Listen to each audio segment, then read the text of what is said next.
Sean bienvenidos acá y pues les voy a pedir que me apoyen con la lectura de Colosenses capítulo 1 versículos 26 y 27. Y pues bueno, esta es la tercera sesión que estamos viendo acerca de disipularnos a nosotros mismos. La he titulado Cristo en nosotros, la esperanza de gloria. Ahorita vamos a hacer un resumen para poder llegar acá y poder continuar con este tema que iniciamos hace, bueno, a principios de año. Colosenses 1, 26 al 27, por favor. El ministerio que había estado oculto desde los siglos y edades, pero que ahora ha sido manifestado a sus santos, a quienes Dios quiso dar a conocer las riquezas de la gloria de este ministerio entre los gentiles, que es Cristo en vosotros, la esperanza de gloria. Gracias. Cristo en nosotros, la esperanza de gloria. Pues bueno, la sesión pasada demostramos que no hay excepciones ni hay excusas para que nos discipulemos, para que obedezcamos la gran comisión del Señor Jesucristo cuando Él dijo, vayan y hagan discípulos a todas las naciones, bautizándolos en el nombre del Padre y del Hijo y del Espíritu Santo, y enseñándoles que guarden todas las cosas que les he mandado. Y aquí yo estoy con ustedes todos los días hasta el fin del mundo. No hay excepciones, es para todos, no hay excusas, no hay absolutamente nada que pueda impedir que seamos discipulados. Ustedes recordarán allí en Hechos capítulo 8, cuando el Espíritu Santo, por medio de un ángel, llama a Felipe para que él estaba en medio de un gran avivamiento en Samaria. Pero el Espíritu Santo vio a un extranjero, a un gentil, a un etíope, eunuco, funcionario de una reina, de la reina de Etiopía, que se llamaba Candace, para que fuera y lo evangelizara nada más a él. Dejó las multitudes para ir por uno, así de importante, así de eh, de tan relevante es para Dios el discipulado de uno a uno. Sí hay que llegar a las multitudes, pero Dios lo hace de uno por uno. Entonces viene Felipe, el Espíritu Santo le dice que se acerque a un carro de un funcionario que viene custodiado, lo escucha que va leyendo al profeta Isaías, le pregunta, oye, ¿entiendes lo que lees? Y este eunuco le dice, ¿y cómo voy a entender si no hay quien me explique, quien me enseñe, ¿no? O sea, fíjate, este etíope estaba discipulándose a sí mismo. Él estaba buscando a Dios en las escrituras y el Espíritu Santo movió todo para que llegase la explicación. Es increíble que cuando uno entiende esto de la relevancia, de la importancia, de la urgencia, de la necesidad de disipularnos a nosotros mismos, eso mueve el cielo y la tierra al grado que Dios puede tomar a alguien que está en medio de un avivamiento de multitudes y traerlo para atender a esa sola persona que está ya en el proceso de discipulado, porque desde el momento en que empezamos nosotros a leer la Biblia y a orar y a buscar la voluntad de Dios, eso mueve los cielos. Hay otro episodio parecido de un centurión que se llamaba Cornelio, que él hacía oraciones y daba mucho dinero a los pobres y a los judíos, y él estaba de verdad, su corazón estaba buscando a Dios, porque Dios ha puesto eternidad en el corazón de todos los hombres, y Dios le envió un ángel y lo mandó por Pedro. Y bueno, aquí este hombre, este etíope eunuco, cuando se sube Felipe a su carro, dice que comenzando desde la escritura que estaba leyendo el etíope, que era Isaías 53, dice que le anunció el evangelio del Señor Jesús. Y en lo que le anunció, obviamente, le anunció lo que nos han anunciado, lo que anunciamos, lo que el evangelio es.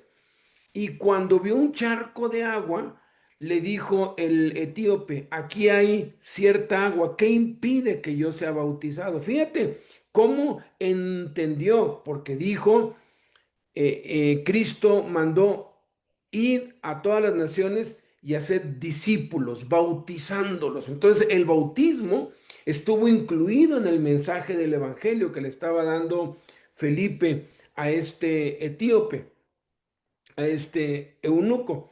Entonces, cuando ve el agua, dice, pues si hay que bautizarse, pues yo quiero bautizarme.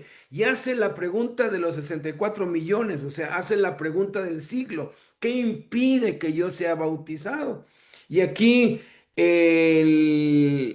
aquí Felipe le responde, si crees en Jesucristo de todo corazón, bien puedes. O sea, lo único que nos impediría ser discipulados o bautizados es que no creamos en Jesús. Y es obvio, alguien que no ha creído en Jesús no se va a interesar por leer la Biblia, no se va a interesar mucho menos por bautizarse.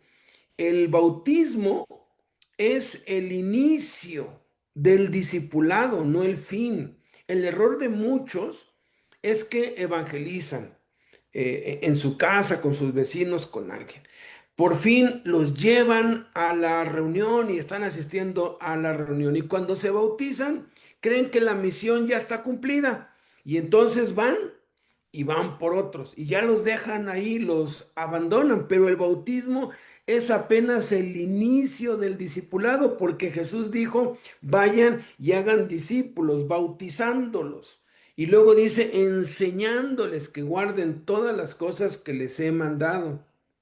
El bautismo es apenas el inicio del discipulado. Si aún no te has bautizado en agua, y pues esto va para nuestros hermanos que están presentes aquí, si aún no te has bautizado en agua, y esto también va para nuestros hermanos que están reunidos allí en el Cerezo de Tecach, y para los que nos ven por el Facebook y nos ven dentro de la Torre 2, y para los que estén conectados y para los que vayan a ver esto. Si tú aún no te has bautizado en agua, ojalá que esta declaración que voy a hacer te quite el sueño y hoy no puedas dormir. Solo hay una razón para que no quieras bautizarte en agua o lo estés posponiendo, porque yo ya tengo 40 años visitando cárceles y he escuchado un montón de excusas. Es más, hay quienes me han dicho, no, cuando salga a la calle me voy a bautizar. Y hubo uno que salió a la calle, le dije, pues ya es hora, y me dijo, no, es que yo quiero ir a Jerusalén, estoy ahorrando para viajar a Israel y me quiero bautizar en el río Jordán. Esos son puras excusas, puras mentiras. Si tú aún no te has bautizado, y ojalá y esto que voy a decir te quite el sueño y no te deje dormir hoy, te inquiete, la verdad es que aún no eres salvo. Y lo que tienes que hacer es clamar por tu salvación y pedirle a Dios que tenga misericordia de ti, porque cuando uno es salvo, una de las cosas más importantes que quiere hacer es eso, es bautizarse en agua. A mí no se me olvida nunca, en 1988, ya pasó mucho tiempo de eso, 38 años prácticamente, en el Cerezo de máxima seguridad en Cholula, Puebla. Esa cárcel se conmocionó 3 veces. Hubo 3 veces que hubo una conmoción en esa cárcel. Yo estaba yendo todos los sábados, iba. Y un día llego y todo el mundo estaba hablando que don Nacho ya se había convertido y que don Nacho ya se había convertido y que no lo podían creer porque don Nacho mandó una carta que leyeron y me la dieron y la leí en donde pedía perdón por todos sus crímenes, sus asesinatos, en donde pedía pues perdón por todo lo malo que había hecho, que él aceptaba que era culpable de todo y de mucho más, y que qué bueno que estaba preso porque Dios lo estaba disciplinando, pero que ahora había sido lavado con la sangre de Cristo. O sea, estaba como si yo dije, ¿y quién es Don Nacho? Y me dijeron, Don Nacho es un asesino, es uno de la sierra que cayó aquí por casi por genocidio. Había matado a muchísimas personas y el último asesinato lo había cometido adentro, matando a una psicóloga que lo había ido a ver, casi mata al custodio que iba con ella. Él estaba en una celda era una cárcel de máxima seguridad esa, y él estaba en la última celda de lo que llamaban el apando, o ahora sí la zona de pues castigo hasta el último, con la celda con soldadura, soldado, o sea, él no podía salir nunca.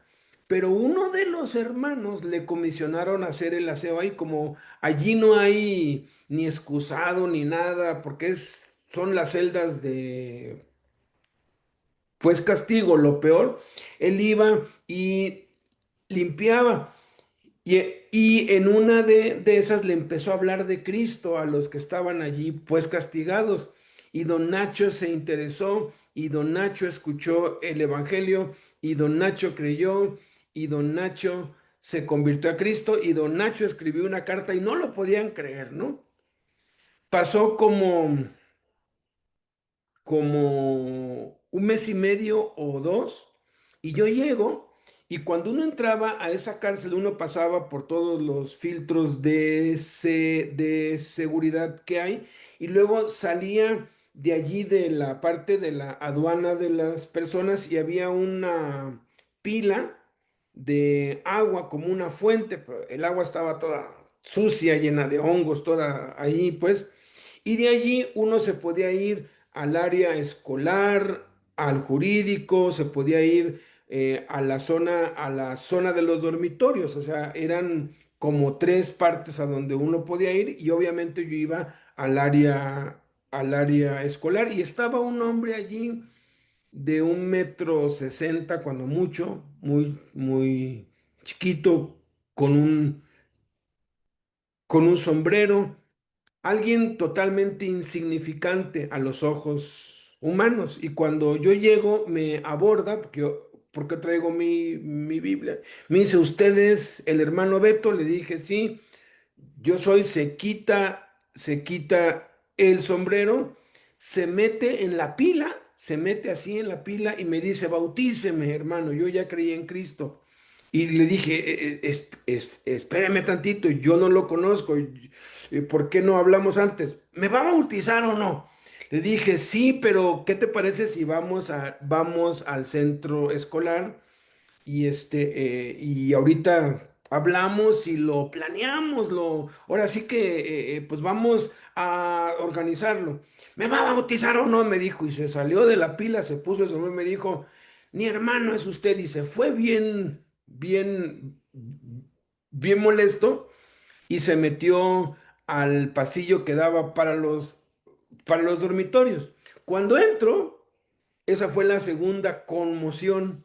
Estaban todos conmocionados que don Nacho lo habían pasado a la población. Digo, ¿cómo sí lo pasaron a la población? Y ya anda acá, y no sabemos por qué, pero ya todo el mundo le tiene miedo y le anda hablando de Cristo a la gente, y ya se reúne con nosotros aquí, pero le tenemos miedo porque pues imagínate, ¿no? Todo el historial que este hombre traía. Yo dije, no, pues sí, ¿no? Ok, ya pues di mi clase. El siguiente sábado que voy, este mismo personaje estaba allí, pero ahora estaba con una sonrisa de oreja a oreja, me abrazó, me dijo, perdóneme, hermano, soy de carácter muy fuerte, y el sábado pasado pues fui grosero con usted, pero quiero que sepa que ya me bauticé. investigué qué día venían los bautistas, dice. Yo sé que ellos no me lo podían negar. Y se encontró un pastor bautista que dice, lo obligué que me bautizara, pero ya me bauticé. Dije, qué bueno, me da gusto. Y de pronto, ese personaje que estaba ahí me dice, me presento ante usted, soy Ignacio, quién sabe qué. Todos me conocen por Don Nacho. Yo dije, no manches, este es Don Nacho. Y entro con él para el área escolar donde iba, y todos impresionados y viéndonos, nos metemos al salón y se llenó el salón y habían curiosos acá porque no podían creer que Don Nacho se había convertido al evangelio. Y le dije, Don Nacho, pues cuéntenos por qué le urgía tanto bautizarse. Dice, porque yo cuando empecé a leer el Nuevo Testamento allí en mi celda y me convertí a Cristo, yo empecé a clamar día y noche, Señor, me quiero bautizar, el que creyere y fuera bautizado será salvo. Yo sé que soy salvo, pero quiero obedecerte, por favor, te lo suplico. Permíteme, aunque sea salir un día para que yo sea bautizado allá afuera. Y ese sábado, dice, que lo vi un día antes, llegó una orden, quitaron la soldadura y me movieron sin darme ninguna explicación a una celda de un dormitorio en la población general. Yo no lo podía creer, entonces dije, bueno, estoy acá afuera para ser bautizado. Y por eso es que le urgía bautizarse. Porque cuando alguien ha sido salvo, hay una urgencia, hay un deseo. Entonces, ten mucho cuidado. Si tú no te quieres bautizar, pídele a Dios que tenga misericordia de ti. Y ahora voy a hacer otra declaración. Si tú ya estás bautizado, pero no tienes ni la intención ni el más mínimo deseo de discipularte, o sea, tú vas a los cultos, ay, te gusta porque cantas y te sientes bonito y sientes, pues, la vibra, y de paso, pues, llevan pan y un café y nada más vas por eso, pero cuando anuncian que van a dar un estudio bíblico, que van a hacer lectura de la Biblia, tú dices no. O cuando los hermanos de la calle no van, tú vas y no te quedas porque, ay, son los de acá, y tú no tienes la intención ni el deseo de aprender la palabra de Dios, ojalá tampoco puedas dormir. Por esto que te voy a decir, esta verdad que te voy a decir, eso significa que tú aún no has nacido de nuevo. Tú eres salvo, pero no has nacido de nuevo. Hay que discernir entre salvación y nuevo nacimiento.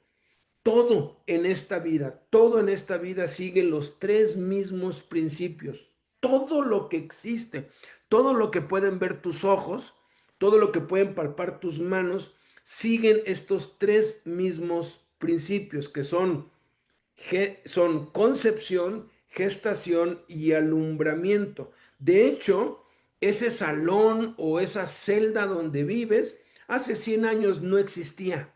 No existía. Hace 40 o 30 años, alguna autoridad dijo, necesitamos construir un reclusorio en Tecach. Necesitamos construir un centro de máxima seguridad aquí en la Ciudad de México. Buscaron el terreno y vino un arquitecto e hizo los planos. Concibió la idea estaba en papel. Cuando lo autorizaron, entonces vino el proceso de gestación, se concibió esa idea. Esa computadora a través, o esa tele a través de la cual están viendo esto, no existía hace 40 años. Pero hace 5 o 10 años alguien concibió y dijo, vamos a vender un televisor así, y acá hizo los planos, lo concibió, y después vino el proceso de producción, y después, cuando ya salió a la venta, fue cuando fue dado a luz. Igual el Cerezo Tecach, el Sebasep 1, el Sebasep 2 y cualquier edificio que haya, fue concebido. Luego hubo un proceso de gestación en que lo construyeron, y ya que lo construyeron, cortaron el listón, lo inauguraron y ahora sí empezó a funcionar, que ese es el alumbramiento.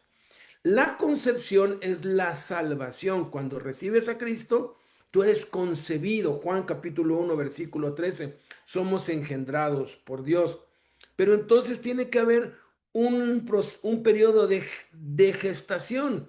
Y ese periodo de gestación puede durar días o puede durar muchos años, dependiendo de qué tanto nos exponemos a la palabra de Dios. Por eso es que todos aquellos que reciben a Cristo debemos darle seguimiento cercano, leer la Biblia con ellos, llevarlos a las reuniones hasta que nazcan de nuevo.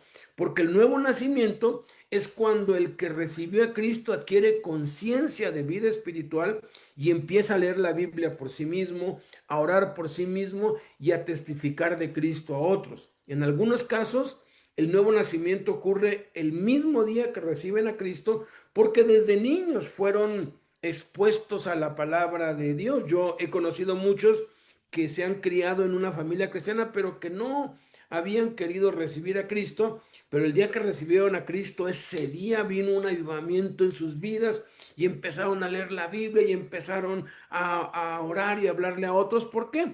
Porque ya habían sido expuestos a la palabra de Dios. Entonces, ya que ya que has entendido esto, ¿no? Que tienes que nacer de nuevo y si no has nacido de nuevo, pues empieza a leer la Biblia, pide, mira, si estás bautizado y no tienes deseos ni intención de discipularte, ¿qué tienes que hacer? Acércate a un hermano, de preferencia si vive en tu celda o vive en tu casa, y pídele que juntos lean la Biblia a diario, que te enseñe a orar y no faltes a ninguna reunión. Cuando menos te des cuenta, estarás gozando de la palabra, estarás disfrutando la oración, disfrutando la comunión de los hermanos, te vas a dar cuenta que aunque no vengan los de la calle, que aunque no haya pan ni haya café, tú vas a estar allí porque tú ahora tienes el deseo como niño recién nacido de la leche espiritual no adulterada, que es la que te hace crecer para salvación. ¿Y sabes qué? Sin que te des cuenta, ya estás siendo discipulado y estás discipulando a otros, porque ya estás involucrado en ese proceso que en el cual tenemos que estar involucrados por el resto de nuestra vida. Entonces, ya que estás bautizado y estás en el proceso de discipulado, es importante que conozcas el misterio que estuvo oculto durante siglos, pero que ahora ha sido revelado a los santos. Colosenses 1:26, míralo ahí en tu Biblia. Dice, bueno, está hablando de anunciar el Evangelio y luego dice en el versículo 26, el misterio que había estado oculto desde los siglos y edades. Fíjate, es un misterio. Un misterio es algo que está oculto, que no está a simple vista. Hay muchos misterios en esta vida. Hay misterios en la ciencia, hay misterios en la vida. Los que estamos casados sabemos que nuestra esposa es un misterio, ¿no? Lo va a ser siempre, no importa cuántos años lleves casado, siempre hay cosas que no habías visto, vas descubriendo cosas y hay muchos misterios. En la Biblia se mencionan por lo menos 17 misterios, pero hay un misterio, el único, que estuvo oculto durante siglos y edades. O sea, el arma secreta de Dios, podríamos decir. El arma secreta de Dios que no había sido revelada a nadie, ni a los profetas, ni a Abraham, ni a Elías, ni a Moisés, ni a Isaías. No se le reveló a nadie. Pero ese misterio dice, versículo 26, dice que ahora ha sido revelado a quiénes, a los creyentes, dice, pero que ahora ha sido manifestado a quiénes, a sus santos, ¿verdad? No dice a los creyentes, porque hay una diferencia entre creyente y santo. No es lo mismo creyente que santo. Solamente un creyente puede ser santo. Un no creyente no puede ser santo. Entonces, está aquí especificando que este misterio se le revela a los santos. A los creyentes se nos da el poder. Estas señales seguirán a los creyentes. En mi nombre echarán fuera demonios, hablarán nuevas lenguas, tomarán en las manos serpientes, sobre los enfermos pondrán las manos y sanarán. El que creyere y fuera bautizado será salvo. Las salvaciones para los creyentes, el poder de Dios para echar fuera demonios y para sanar es para los creyentes, pero el discipulado es para los santos, porque a ellos les es revelado, solamente a ellos les es manifestado el secreto que había estado oculto por siglos y edades. Ahora, ¿qué significa santo? Porque dice a los santos, ¿a cuáles santos? ¿No? Y cuando alguien oye la palabra santos, hay muchas imágenes que vienen a su mente. Si yo digo perro, a tu mente puede venir, no sé, un bulldog, un San Bernardo, un perro de la calle, ¿qué se llama? Un chihuahua, no lo sé. Si tienes un perro, pues viene a tu mente el husky o el perro que tú tengas, ¿no? ¿Por qué? Porque las palabras traen conceptos e imágenes a nuestra mente. ¿Qué viene a tu mente cuando escuchas los santos? Tal vez viene a tu mente esas estatuas de las iglesias de la religión tradicional que le llaman santos y que los incrédulos, los que no conocen a Dios, van y les rezan, ¿no? A los santos, ¿no? Pero eso no existía en la época en que Pablo escribió por el Espíritu Santo Colosenses 1:26, no existían esas estatuas. ¿Qué es lo que viene a tu mente cuando oyes santo? Puede ser que a tu mente venga si te gusta la lucha libre, puede ser que a tu mente venga la imagen del enmascarado de plata, ¿no? Santo el enmascarado de plata, famosísimo, y el hijo del santo, ¿no? Pero tampoco existía el santo, el enmascarado de plata en la época de Pablo. Para algunos un poco más cultos, hubo una serie en los años 80, 70 que se llamó El Santo, que era un espía que se ponía el nombre de santos que han existido en la historia, Tomás de Aquino, etcétera, Agustín de Hipona, etcétera. Pero la mayoría no entiende lo que quiere decir santo. Algunos piensan que santo es aquel que es así como un monje que está callado y que todo el tiempo está así como muy místico. Ese es un santurrón, pero eso no es un santo. ¿Qué es un santo? La palabra santo viene del griego iagión. Santo en griego se dice iagión, iagión, así como lo oyes, iagión. Y de esa palabra iagión se deriva la palabra que sí tenemos claro que es legión. ¿Qué es una legión? Pues una legión es un término militar para describir un grupo grande de soldados. Dependiendo la época, la legión se componía de miles de soldados.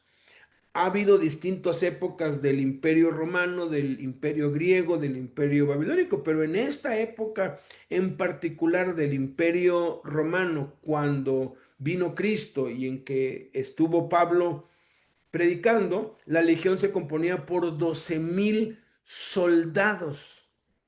Y la palabra para soldado, cuando antes de ser enviado a una tropa, era iagión, era santo.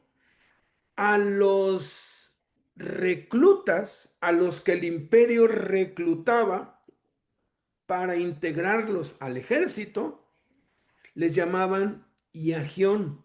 O sea, santo en la mentalidad de cualquier persona en el imperio romano en este tiempo, lo entendía hoy como recluta. ¿Qué es un recluta? Es aquel que ha sido apartado de su trabajo, de su vida, de su familia, para que se dedique a un solo fin, a su país. Eso es lo que es un soldado, pero bueno, un soldado es aquel que ya fue entrenado. Todavía no es soldado porque tiene que pasar por un periodo de reclutamiento que lo hacen en reclusión, los recluyen para entrenarlos, disciplinarlos, formarlos. Y en estos tiempos el reclutamiento era mayoritariamente obligado, pero algunos se postulaban, ¿no? Y hay muchos que se postulan para entrar en el ejército. Son miles que quieren entrar en el ejército. ¿Por qué? Porque entras en el ejército y pues ya económicamente tu vida ya está resuelta por el resto de tu vida, porque hay muchos beneficios para ti.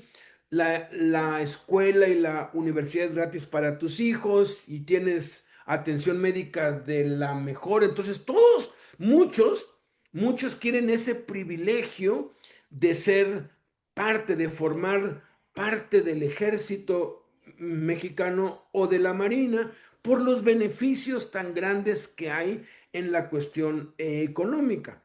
Entonces, aspiran miles, pero son muy pocos los que entran. En este tiempo era algo igual, aun cuando el ejército reclutaba desde niños a los hijos de sus enemigos y desde niños a muchos y los apartaban.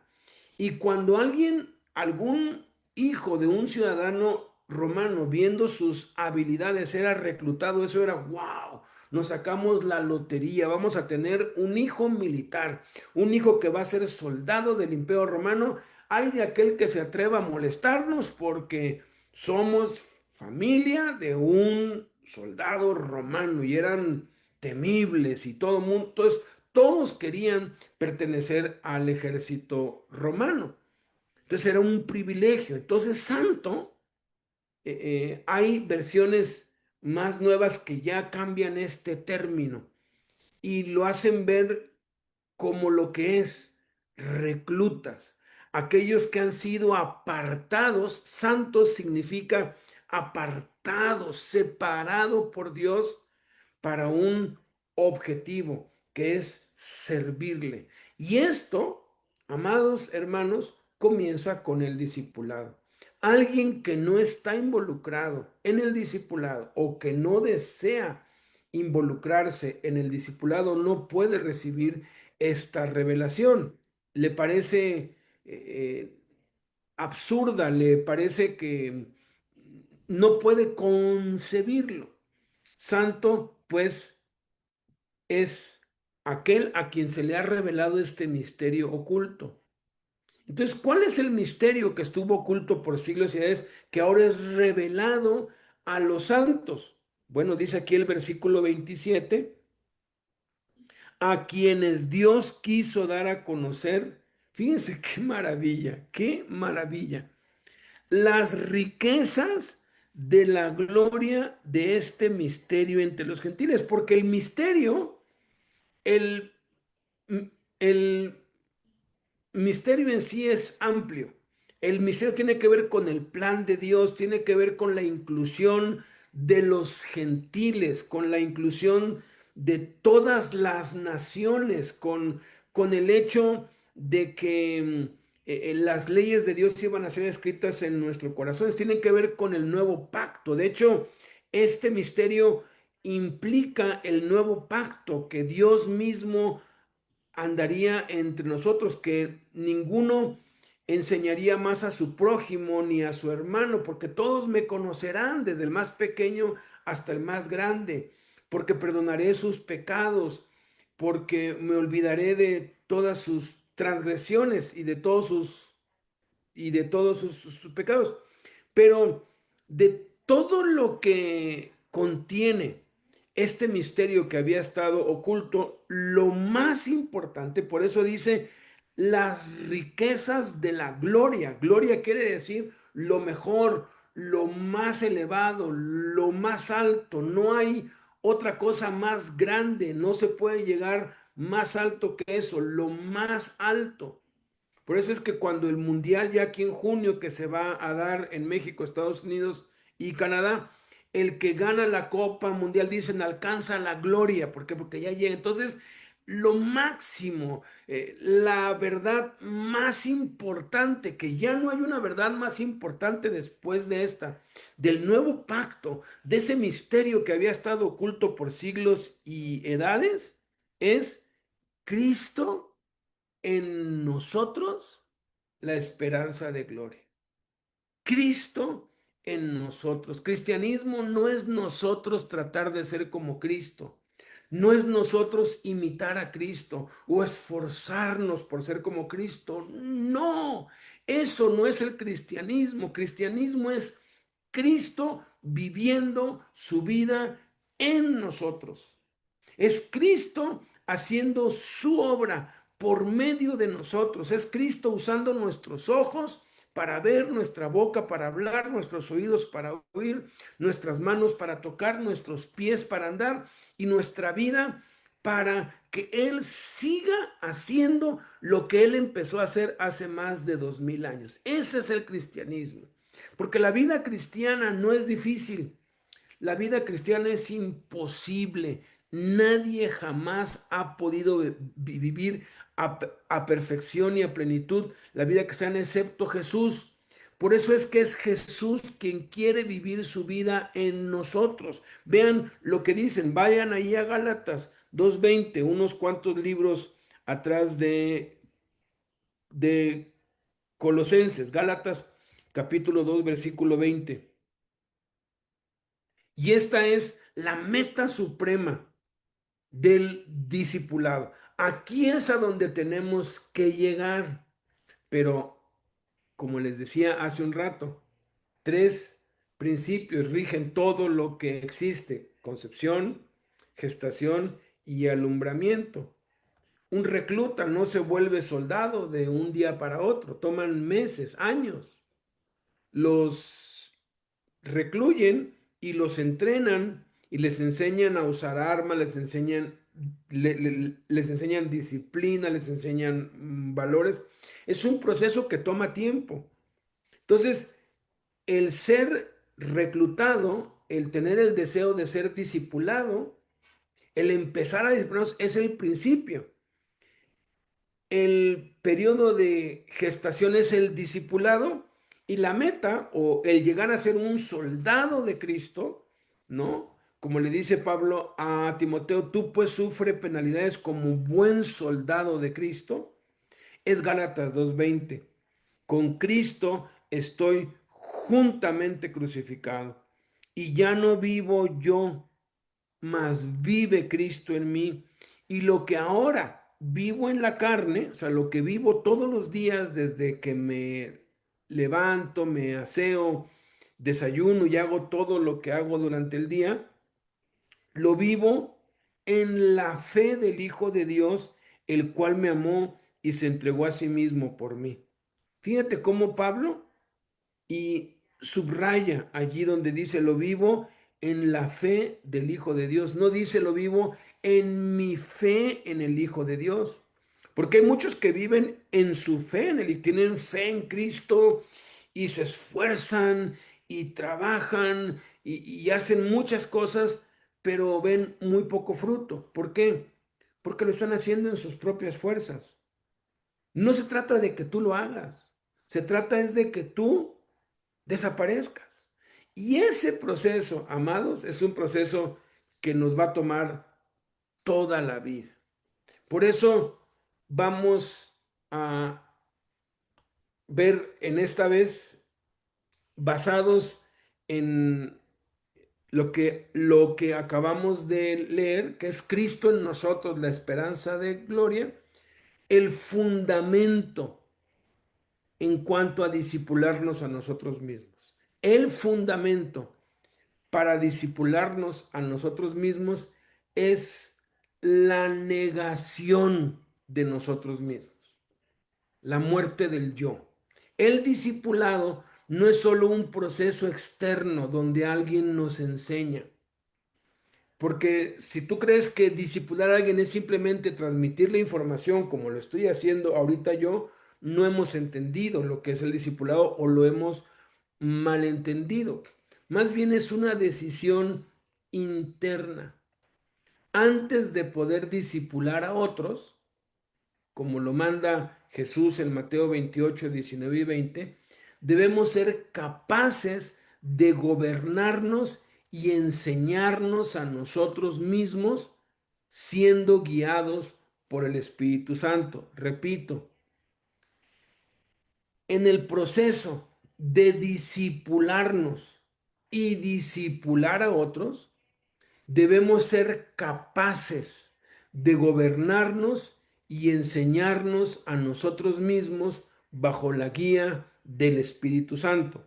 Porque si tú únicamente recibes instrucción los días lunes o los días domingos, o los domingos que asistes a la reunión y los lunes que asistes acá, y el resto de la semana no sigues recibiendo, y puede ser que digas, pues es que no hay reuniones diario.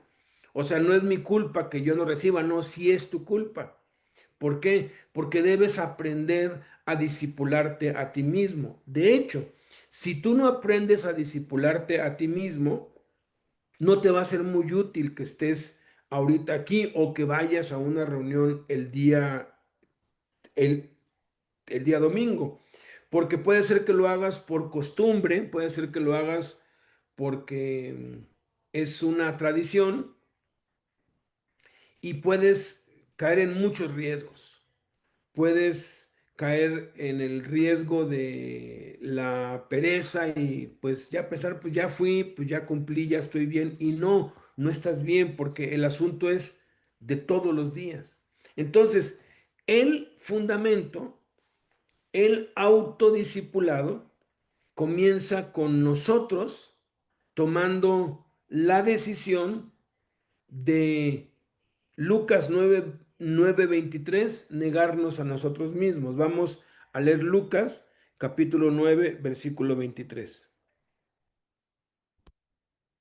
Lucas 9:23. Y dice Lucas 9:23, y decía a todos, esto no es para unos cuantos, esto es para todos. En otro pasaje dice que grandes multitudes venían a él y volviéndose él les dijo esto mismo: si alguno quiere venir en pos de mí, niéguese a sí mismo y tome su cruz y sígame. Niéguese a sí mismo y tome su cruz y sígame. Ahorita vamos a ver qué significa eso, cómo, cómo aplico eso, cómo llevo eso a la práctica. Vamos ahora a Gálatas capítulo 5, versículo 22 y 23. Obviamente, cuando yo me enrolo, cuando yo voluntariamente decido involucrarme en el discipulado, discipulándome a mí mismo y discipulándome por medio de otros, entonces se va a ir desarrollando en mí un fruto.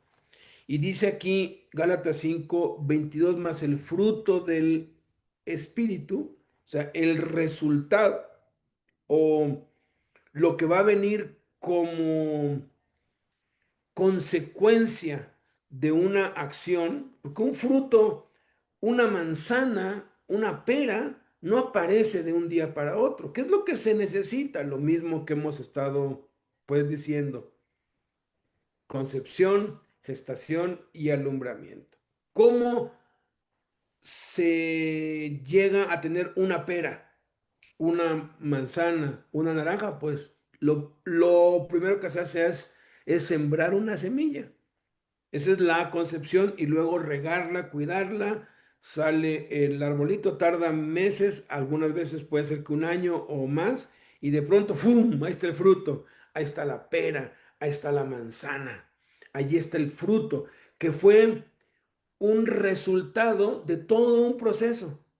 Todo ese proceso para llegar al fruto se llama discipulado. Y dice que es amor, gozo, paciencia, benignidad, bondad, fe, mansedumbre, templanza. Esa palabra templanza significa dominio propio. Sí, dominio propio. Y ahora vamos a Primera de Corintios, capítulo 9, versículo 27. Primera de Corintios 9, 27. Y ahorita vamos a regresar a Lucas 9, 23. Primera de Corintios 9,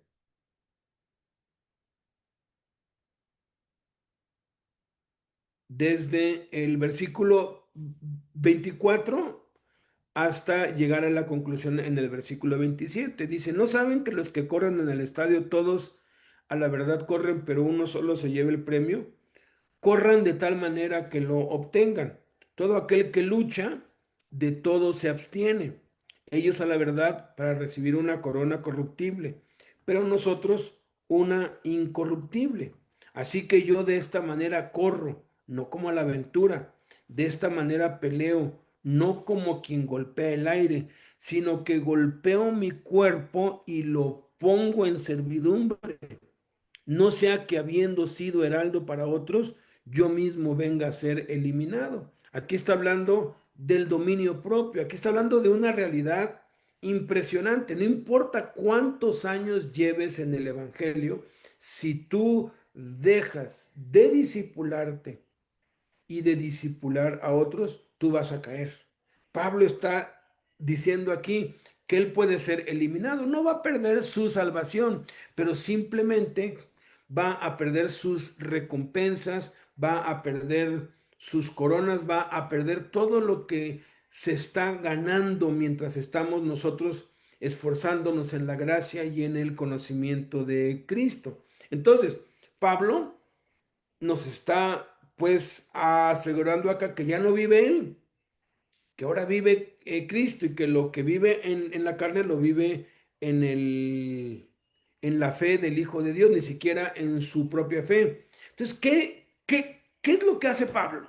Es como un robot esperando a que se mueva así automáticamente y a que el espíritu llegue y lo posea y lo... No funciona de esa manera. Tenemos que ejercer nuestra voluntad.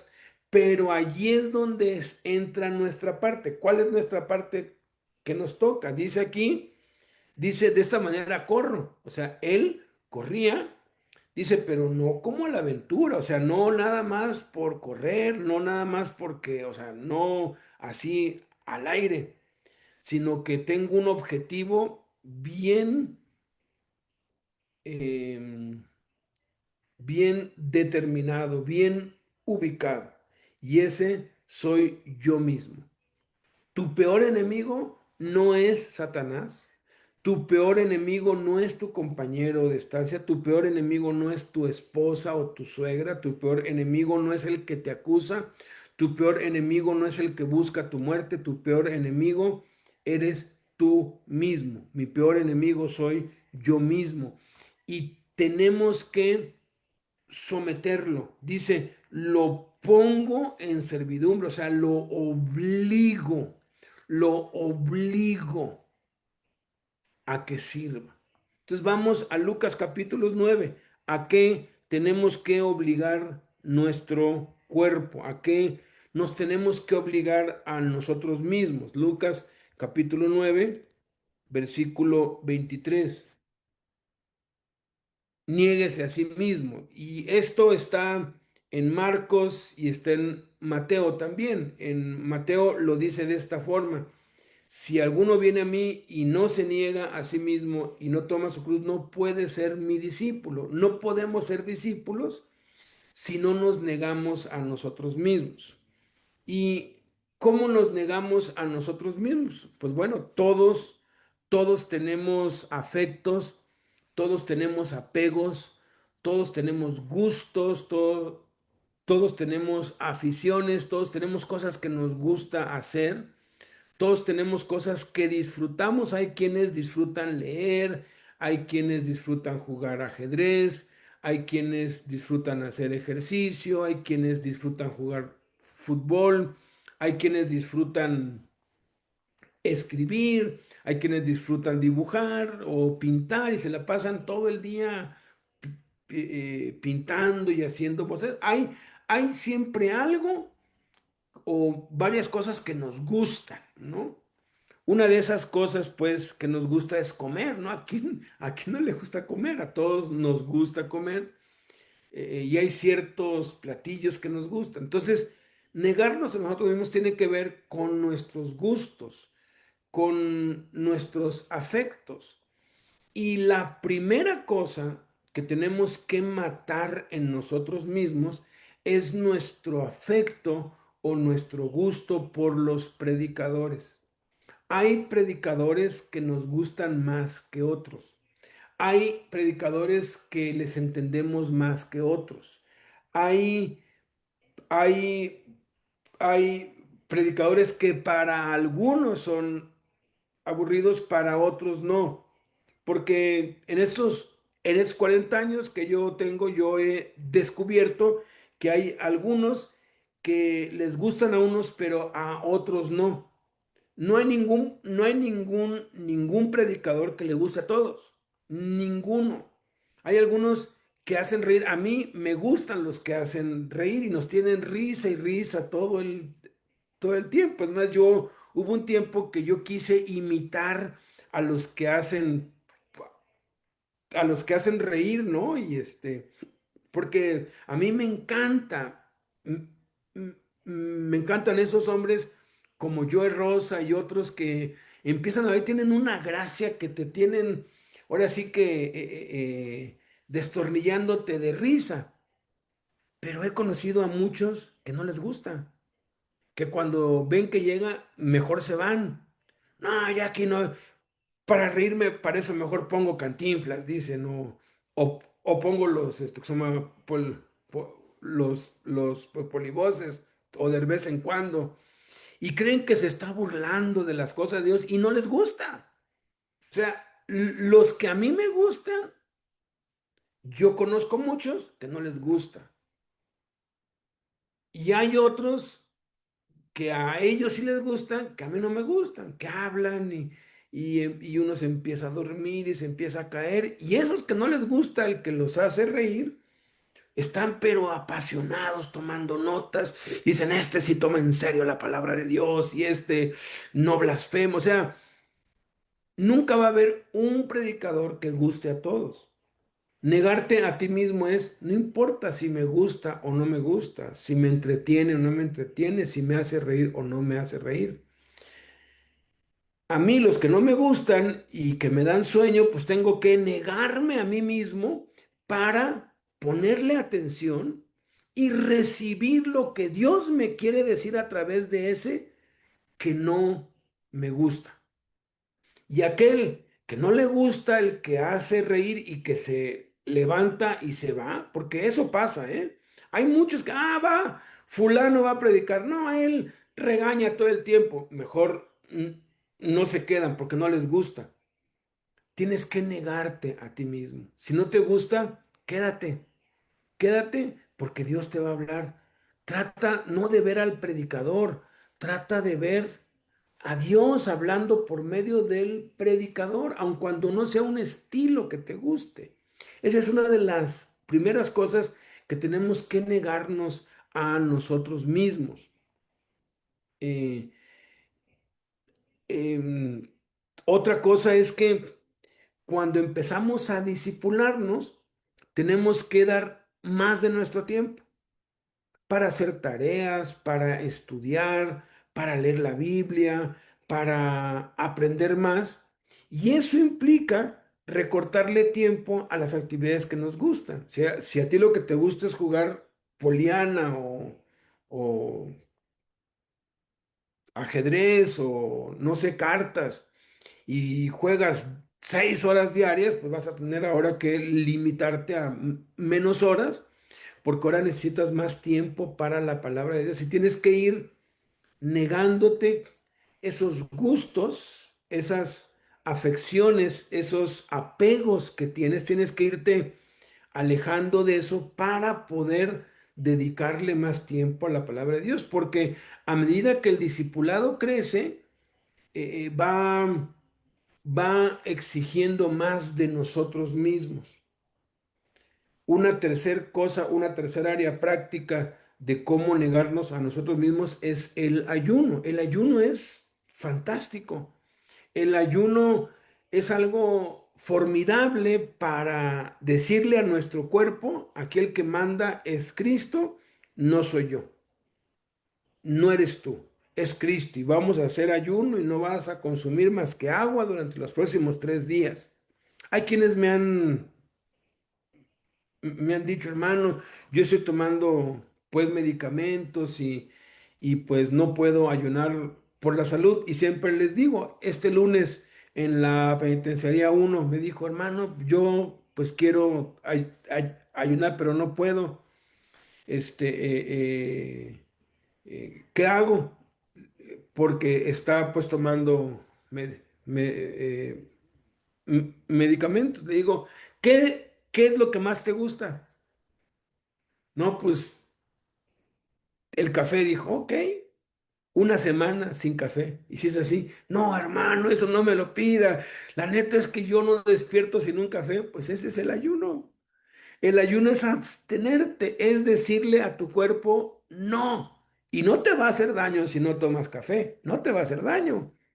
Claro, tu cuerpo va a estar, quiero un café y quiero un café y vas a andar con sueño, no lo sé, pero el ayuno es fundamental para que te empieces a negar a ti mismo. Luego dice, toma tu cruz. ¿Qué es tomar la cruz? La mayoría malentiende lo que es tomar la cruz porque piensan que un defecto de su cruz. Hay padres, yo he oído padres que me han dicho, es que de mis hijos este salió la ovejita negra, esta es nuestra cruz. O hay quienes han dicho, no, es que me tocó una suegra que es mi cruz, o esposas que me han dicho, es que este marido es mi cruz. Miren, la cruz es algo que se elige, es algo que voluntariamente se toma, porque no dice aquí Cristo se te va a poner una cruz. No, toma tu cruz, o sea, tú elígela, depende de nuestra voluntad, no de las circunstancias. La enfermedad que se nos vino, pues no fue nuestro, nadie dijo, ay, me quiero enfermar de una enfermedad crónica, esa es mi cruz. No, eso es algo que te vino, pero no es algo que tú elegiste, ¿no? Entonces, ¿qué es, qué es, qué es, qué es llevar la cruz? De igual modo. ¿Qué viene a tu mente cuando oyes la palabra cruz? Puede ser que venga un crucifijo o una cruz en una parroquia, o que venga una tumba, ¿no? Un cementerio, cuando oyes cruz, te imaginas un cementerio, o algo que te cuelgas aquí, algún adorno o un símbolo. Ah, es el símbolo del cristianismo. Dicen, no, señores, nada de eso existía en tiempos de Pablo. En tiempos de Cristo no existían los cementerios con cruces. Esos empezaron a existir como en el siglo IV. Fue como en 400 años después que en las tumbas ponían una cruz. Pero eso fue casi 4 siglos después. O sea, no, no, no, no, no, no, no tiene que ver nada con parroquias, no existían en ese tiempo.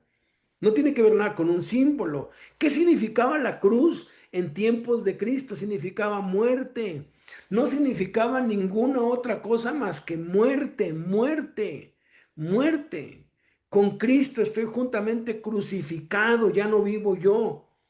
Toma tu cruz, es elige tu muerte, haz morir lo terrenal en ti. Jesús le dijo a los 11, aún tengo muchas cosas que decirles, pero no las van a poder sobrellevar ahorita, pero cuando venga el Espíritu les revelará les completará todo. Y esa enseñanza de la cruz no la podían entender hasta que vino el Espíritu Santo y nos muestra que llevar la cruz significa hacer morir lo terrenal en nosotros, crucificar nuestra carne con sus pasiones y deseos, es hacer morir el pecado en nosotros, crucificar nuestra carne. Y hay cuatro cosas que bíblicamente reveladas por el Espíritu Santo significan llevar la cruz. Y son cuatro cosas que a todos los seres humanos nos encanta, que a todos los seres humanos nos fascina y que todos los seres humanos hacemos desde siempre. La primera es, a todos los seres humanos nos gusta hablar. Siempre, siempre. Tanto nos gusta hablar que por eso hoy cada persona de cualquier ciudad tiene un celular. Por eso tanto éxito tienen los celulares y las comunicaciones. Porque a los seres humanos nos encanta hablar y que nos oigan y podemos hablar y contar. Y por eso los bares están llenos de gente que a veces habla sola o habla con el cantinero. Por eso es que los psicólogos ganan millones, porque únicamente cobran por escuchar a alguien, porque esa necesidad de hablar es imperiosa. Todos, todos. Y nos gusta hablar, nos gusta que nos oigan. Pero eso, que es natural para la carne, en lo espiritual se llama oración. Y cuando tú oras y hablas con Dios, tú estás crucificando tu carne. Tú estás tomando tu cruz. Y la oración es una decisión, es algo que tú decides hacer. ¿Y saben qué? Podemos sostener una conversación de 1 hora con alguien. Yo ya llevo casi 1 hora, 1 hora y 5, ya nada más en 10 minutos acabo hablando. Pero sostener 1 hora con Dios, la gran mayoría no puede. En la iglesia, en la casa, cuando oramos todos, pues el tiempo que hay lo dividimos y le damos 2 minutos a cada uno para que ore. Hay quienes ni siquiera pueden cubrir 1 minuto. No pueden, no pueden, o sea, no encuentran palabras. Y esa es la experiencia de la mayoría. Hasta el día de hoy, lo que más me cuesta a mí es sostener una conversación fluida, así como estoy ahorita hablándoles a ustedes, con Dios. Porque eso, mi carne se opone, mi carne va en contra de eso y me duele la cabeza, me da sueño, me interrumpen, se me vienen cosas que tengo pendientes. Y lo más atacado en la vida es la oración, porque no solamente nuestra carne se opone, sino que Satanás también se opone con todo. Y allí es donde tenemos que golpear nuestro cuerpo, someter nuestra carne. Escuché a un pastor hace muchos años que él sufría de narcolepsia específica. Narcolepsia es de aquellos que se duermen. Están así y de pronto se duermen así, así de un momento a otro, y la ciencia ha avanzado mucho y ha descubierto que tienen que analizar qué, qué suceso, qué sonido, qué palabra, porque hay algo que activa la narcolepsia, que cuando escuchan alguna frase o ven algo o algún color o algún patrón o algo, ¡pum! Automáticamente el cuerpo, ¡pum!, se duerme. Entonces, tenía eso, él tenía episodios, pocos, cuando se convierte a Cristo y empieza a servir a Cristo. La narcolepsia se activaba cuando él empezaba a orar. Él únicamente decía, Padre nuestro que estás en los cielos, y se quedaba dormido. Y otra vez intentaba y se quedaba dormido y buscaba la forma y es involuntario. Pues lo que hizo fue en la tina del baño de su casa, eh, l- la llenó con agua, puso hielos ahí, esposa estaba ahí. Le dijo, mira, voy a empezar a orar y se paró así. Yo sé que me voy a quedar dormido, pero solamente si no salgo del agua, pues sácame, ¿no? Y empezó, Padre Celestial, te doy gracias y ¡fas! Y de pronto sintió porque se cayó y en el agua helada y se paró otra vez. 4 veces bastaron para que se le quitara la narcolepsia a golpes, mano. Dijo, no puede ser, yo voy a orar así sea lo último que haga en esta vida. Hay que ser violentos, porque la carne siempre. Ponte la meta. 15 minutos, habla con Dios. Te van a aparecer horas hasta que tu carne vaya siendo sometida, cada vez vas a ir disfrutando más y vas a ir pudiendo orar más y más. La cadena de oración por eso está para ayudarte a que ores y te mantengas orando y hables con Dios, porque al orar estamos tomando nuestra cruz. La segunda cosa que a los seres humanos nos encanta hacer a todos es leer. Nos encanta estar informados. Todos decían que ahora con el internet, el periódico ya no se iba a vender, el periódico se vende ahora más. Se sigue vendiendo. Hay quienes leen todo el periódico, todo de principio a fin, hasta los clasificados se los leen porque nos gusta leer. Cuando yo le compartí el Evangelio a mi papá y le dije, papá, tienes que leer la Biblia, me dijo, no, no, no, a mí no me gustan libros de letras. Yo leo historietas y sí, ahí tenía a Memín Pingüín, a Rarotonga y a otras así que traen, pues, que son historietas animadas.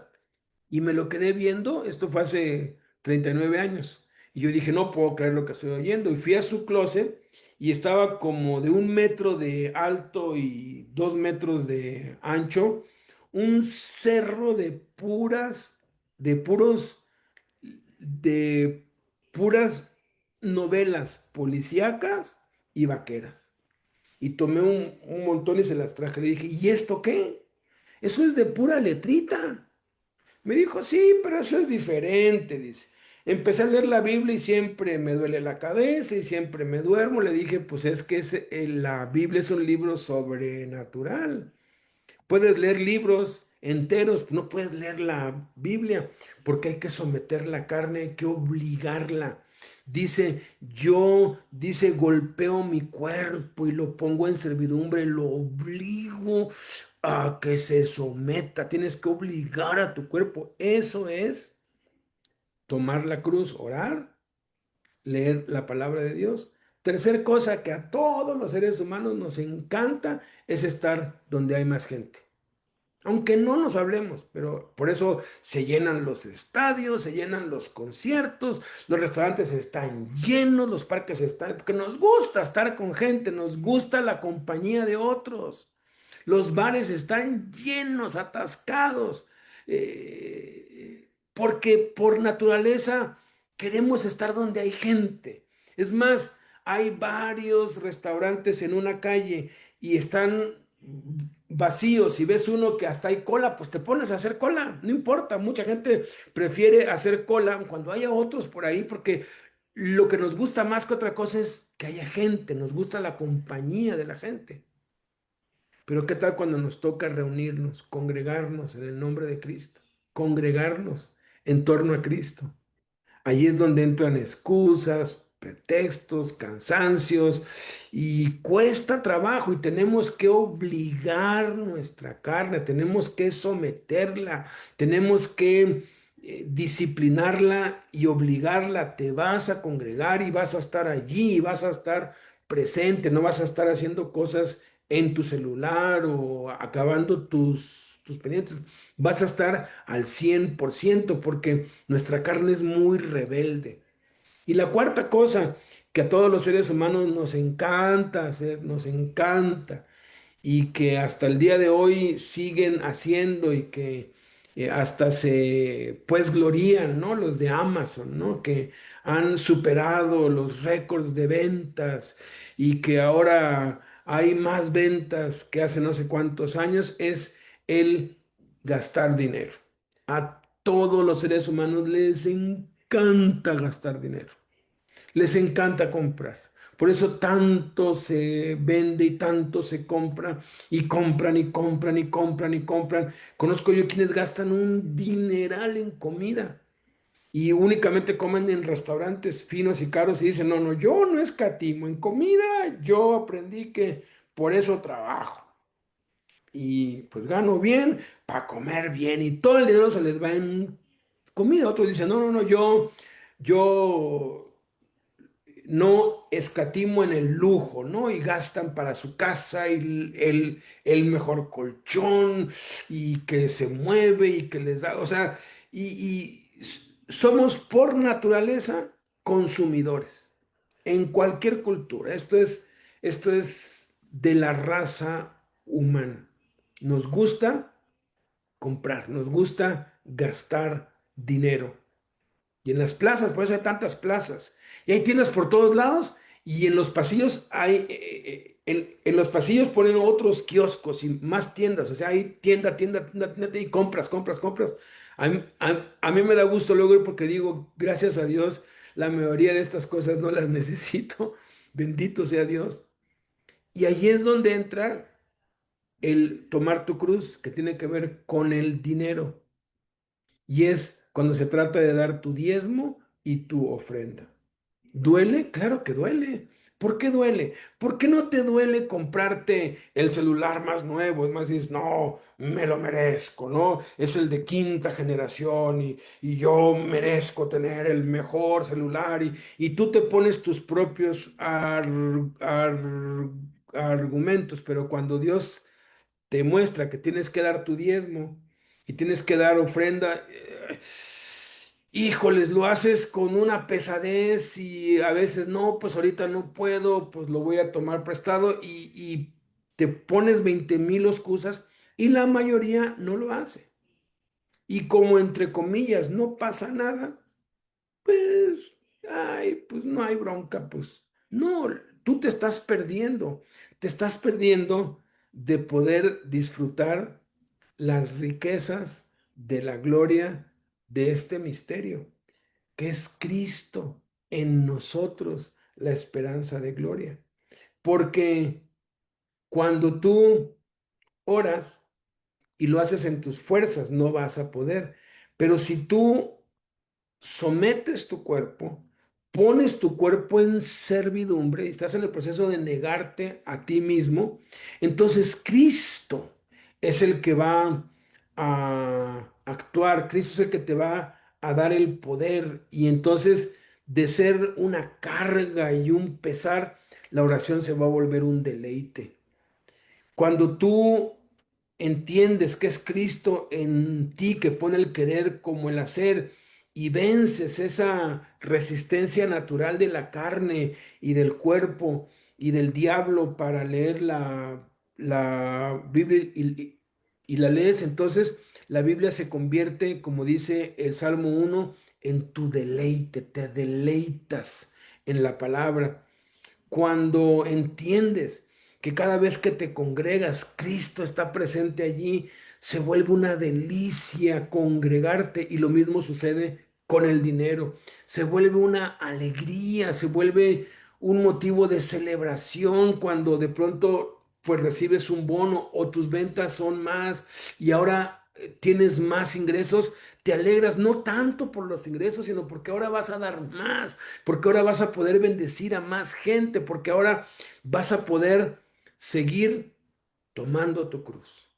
Y eso, amados, es el fundamento del discipulado de nosotros mismos. Discipularnos a nosotros mismos comienza con eso, negarnos a nosotros mismos y tomar nuestra cruz, que eso va a dar un resultado. Ese resultado va a ser dominio propio, que vas a tener tu cuerpo, tus deseos, los vas a tener sometidos a la voluntad de Dios para que sea Cristo en ti viviendo su vida, para que sea Cristo en ti amando a tu esposa, amando a tus hijos, para que sea Cristo en ti predicando, Cristo en ti enseñando, Cristo en ti sirviendo, Cristo en ti trabajando, Cristo en ti viviendo su vida por medio de tu vida. Muchas gracias.